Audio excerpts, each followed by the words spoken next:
सकाळी सकाळी देवांशी आणि देवांशच्या बाबाची इकडं मस्ती चालू होती. त्यांच्या पाठीवर चढून त्यांना उठवत होता.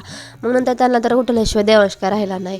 सकाळी आईने लगेचच किचन घर सगळं साफ करायला काढलं होतं, कारण माझ्याच्यानी तर संक्रांतीचा राडा काढणं झालं नाही, मी आजारी पडले. मग म्हटलं आता त्यांनी काढलं तोपर्यंत मी वरची सगळी कामं करून घेते. स्वयंपाक वगैरे केला तोपर्यंत आईने एवढे सगळं किचनमधले भांडे घासून ठेवले होते.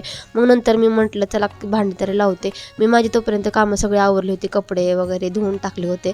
मग एवढा सगळा राडा तर आवडायचा होता. मग लगेचच बरी रॅपर वगैरे टाकलं. लगेचच मी ही जी भाजीची जाळी होती त्याच्यामध्ये कांदे वगैरे भरले, बटाटे, लसूण सगळा भरून घेतला आणि सगळं जाळी वगैरे व्यवस्थित ठेवून दिली. लगेचच गॅस पण साफ करून घेतला आणि गॅसच्या समोर जो कागद होता तो मी काढून टाकला, कारण मला बऱ्याच कमेंट येत होत्या की ते छान वाटत नाही किंवा जवळ कागद असणं तर हानिकारकच आहे, म्हणून मी तो कागद पण काढून टाकला. आणि नंतर इथं लगेचच मेहंदी पण भिजू घातली, कारण डोक्याला मेहंदी लावायची होती. म्हणलं संक्रांतीची आपण तयारी करावी, पण काय नुसती भाजी घालून ठेवली, लावली तर नाहीच.